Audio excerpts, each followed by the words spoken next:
इस सरकार से कहना चाहता हूं, इन जवानों के साथ, इनके अधिकारियों के साथ ये अन्याय मत कीजिए।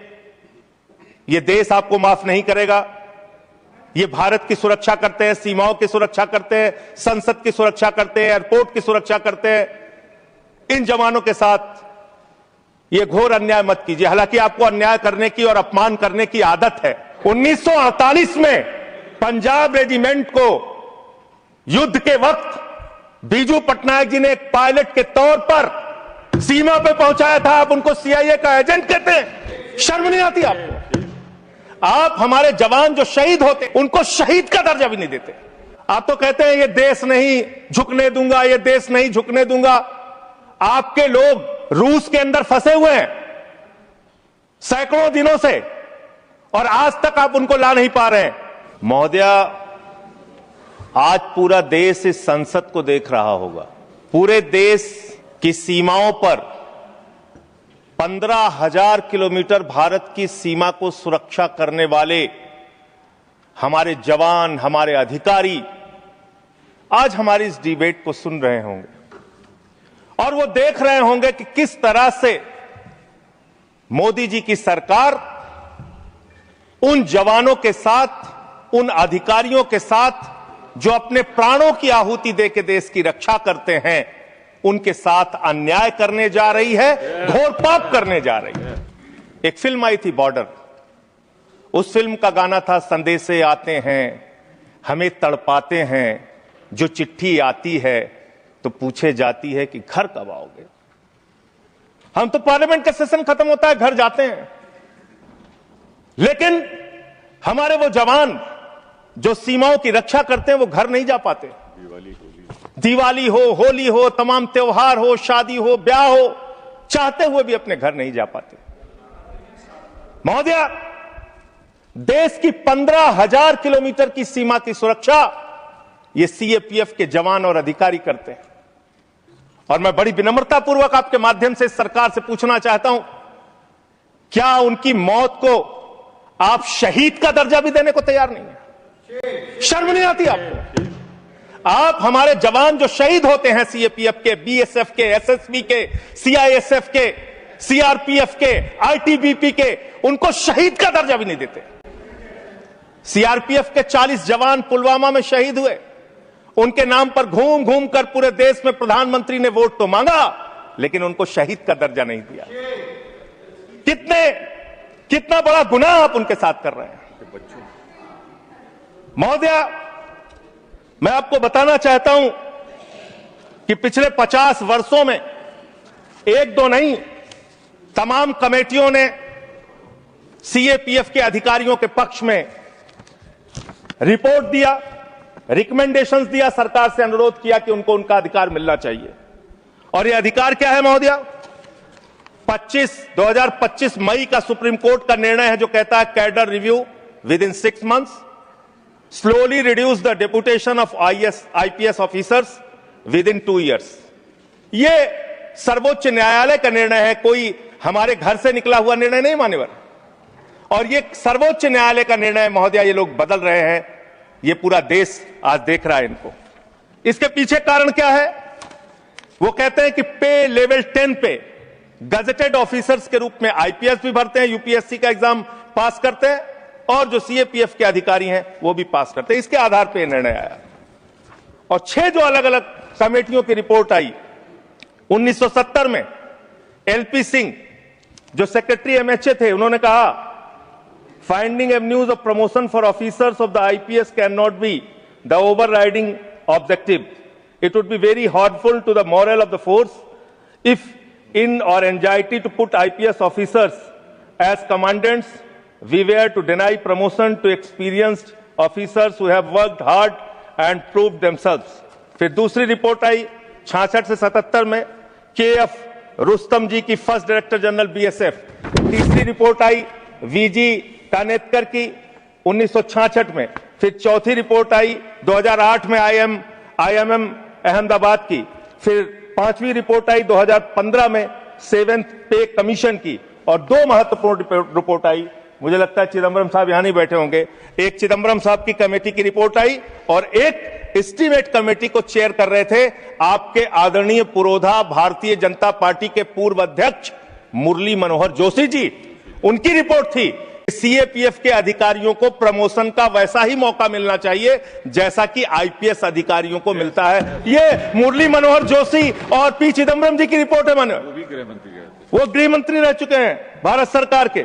इसके अलावा अब मैं इनकी शहादत के बारे में बताना चाहता हूं। उनकी संख्या जवानों की और अधिकारियों की 11 लाख है। CRPF 3,13,678, BSF 2,92,000, CISF 1,60,000, ITBP 89,000, SSB 97,000। ये इनकी संख्या है पूरे देश में।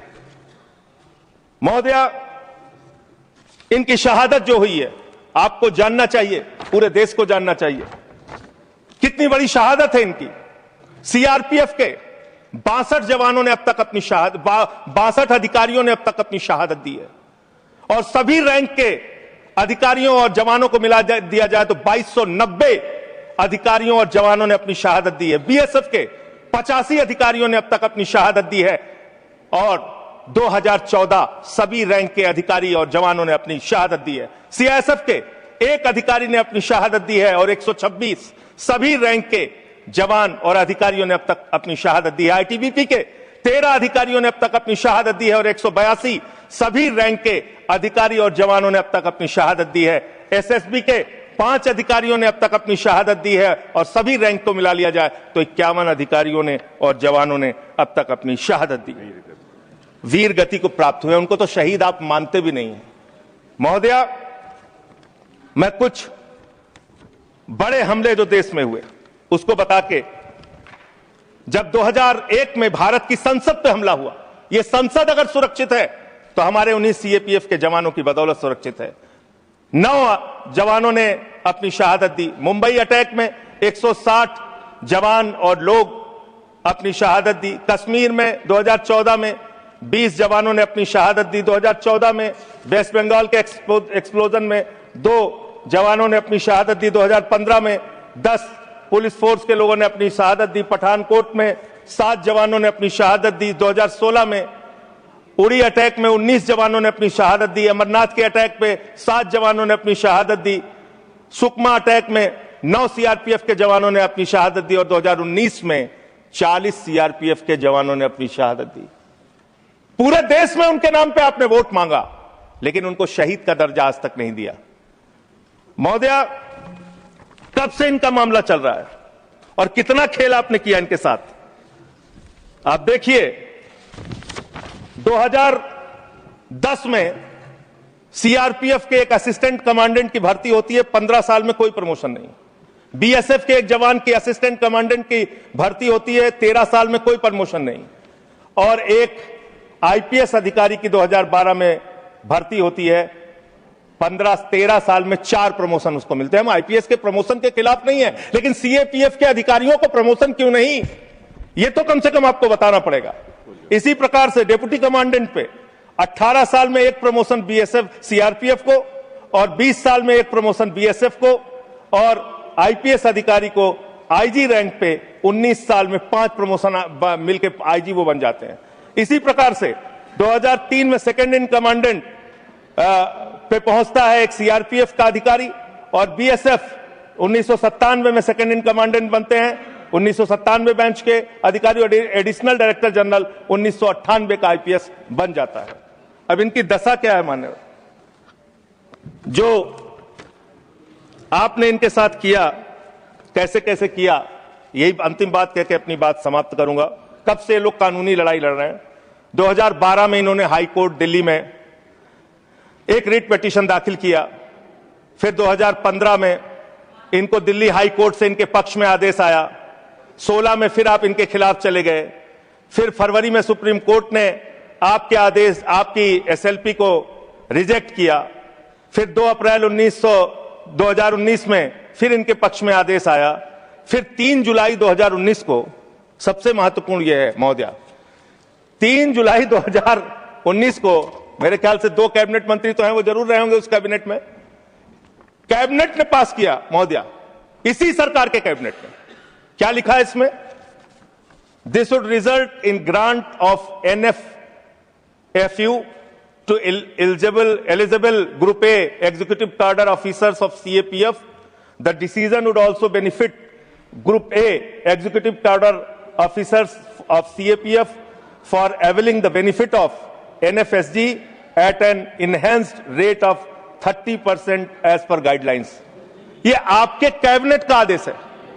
कैबिनेट का आदेश आप खुद ही पलट रहे हैं। जो 2019 जुलाई में आपने इन अधिकारियों के पक्ष में एक निर्णय लिया, उसको आप खुद से पलट रहे हैं। महोदया, मैं आपके माध्यम से इस सरकार से कहना चाहता हूं, इन जवानों के साथ, इनके अधिकारियों के साथ ये अन्याय मत कीजिए। ये देश आपको माफ नहीं करेगा। ये भारत की सुरक्षा करते हैं, सीमाओं की सुरक्षा करते हैं, संसद की सुरक्षा करते हैं, एयरपोर्ट की सुरक्षा करते हैं। इन जवानों के साथ ये घोर अन्याय मत कीजिए। हालांकि आपको अन्याय करने की और अपमान करने की आदत है।